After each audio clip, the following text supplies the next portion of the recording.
reaction on the supposed 1 million bounty placed by the HR committee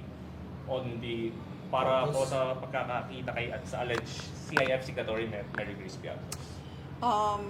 I have no comment on that, no, because I've not seen the acknowledgement receipt na kanilang sinasabi, because basically lahat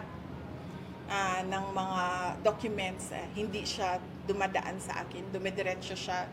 sa SDO and sinasubmit siya sa ICFAO, yung office ng COA na gumagawa ng audit ng confidential funds. So hindi ako makakomment, lalong-lalo na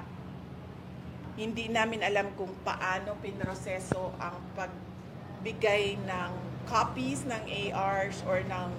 submissions namin sa COA to the House of Representatives, and sino ang nag-handle noong